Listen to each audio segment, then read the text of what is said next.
This monument has been declared to be of national importance under the Ancient Monuments.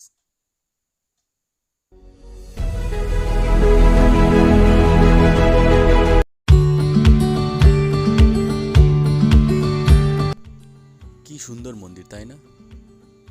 কি নিপুণ কারুকার্য! কত পুরনো হতে পারে কি মনে হয় আপনাদের? 50 বছর, 100 বছর? প্রায় 1000 বছর ধরে দাঁড়িয়ে আছে এই পুরনো মন্দিরটি এবং এখনও অক্ষত অবস্থায়। তো চলুন আজকে এক্সপ্লোর করি পুরুলিয়ার একমাত্র দেবতাবিহীন মন্দির।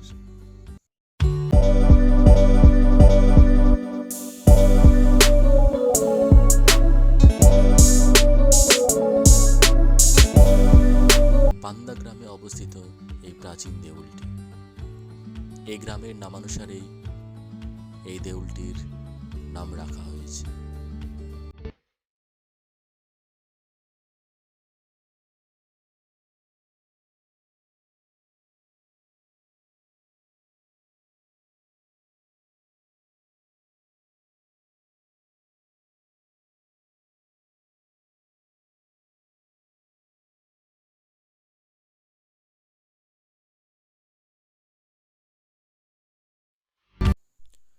ইলেভেন্থ সেঞ্চুরিতে এই মন্দিরটি প্রতিষ্ঠা করা হয়েছিল। মন্দিরটি স্যান্ডস্টোন দ্বারা নির্মিত হলেও 8টি পিলার সমেত এই ছাদটি কিন্তু পুরোপুরি পাথরের তৈরি।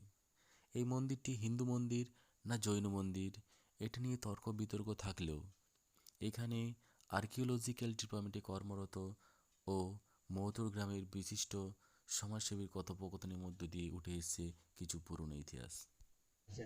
তারা বলছে না এটা জয় মন্দির, তাই আরেকটা কি এই যে প্রতীকটা এটা কি হাসি না সিংহ? এটা কিন্তু মনে হচ্ছে আপনার মকরের মুখের মতো লাগছে। মকর মকর মানে কুমিরের।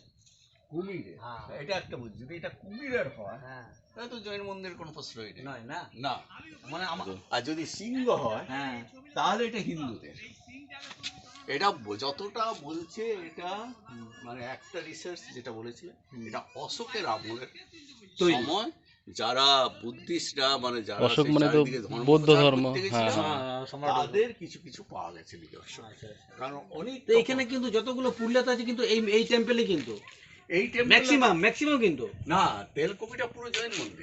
এই এই এই এই না না এই স্ট্রাকচার নয়, আমি বলছি এই স্ট্রাকচার আপনার উপরের ডিজাইনটা ফুলটা ভেঙে গেছে ওই জন্য মনে হচ্ছে না ওদের না না না না এই পাকবিড়িটা, হ্যাঁ পাকুড়িটা বলছি না, পাকবিড়িটা কিন্তু এরকম নয়, এরকম বলছি না, এরকম আমি পাকুড়ির কথা বলছি না, আমি তেলকুপির আমার কাছে ছবি ছিল, আমরা তো গিয়েছিলাম সেম ডিজাইন কিন্তু। না না যেটা তেলকুপির অরিজিনাল মানুষদের জিজ্ঞেস করবে, হ্যাঁ ওরা যখন মানে এটা তো ডিভিসির পরে তো তেলকুপি ডুবে গেল, হ্যাঁ হ্যাঁ হ্যাঁ ডিভিসি পর তেলকুপি তাদের আগেকার যেটা হয়েছিল তখন কিন্তু ওদের ওই মন্দিরগুলো একটু স্ট্রাকচারের ধরনের ওদের এই মানে এই যে ধরুন হ্যাঁ এই আপনি ভেন্টিলেটরটা উপর চলে যাচ্ছেন হ্যাঁ, হ্যাঁ। এটা সর্বত্র এক পাবেন জৈন আর বুদ্ধিদের।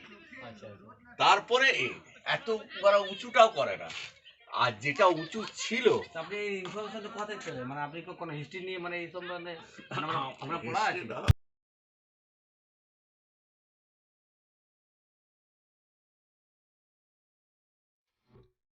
এটা হিন্দু মন্দির না জৈন মন্দির এই নিয়ে তর্ক বিতর্ক থাকলেও এখানকার মানুষের কাছে এটা জৈন মন্দির হিসেবেই পরিচিত।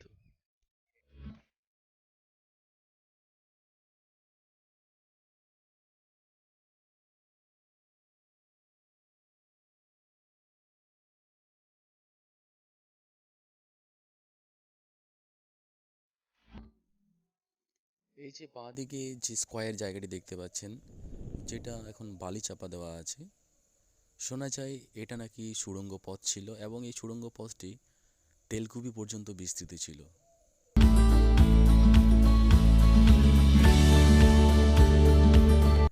ওয়েস্ট বেঙ্গলের ন্যাশনাল ইম্পর্টেন্সের বিচারে এটি এখন জাতীয় সম্পত্তি, তাই আর্কিওলজিক্যাল ডিপার্টমেন্টের সাথে সাথে এখানকার মানুষদেরও এই মন্দিরটিকে রক্ষা করার দায়িত্ব নিতে হবে।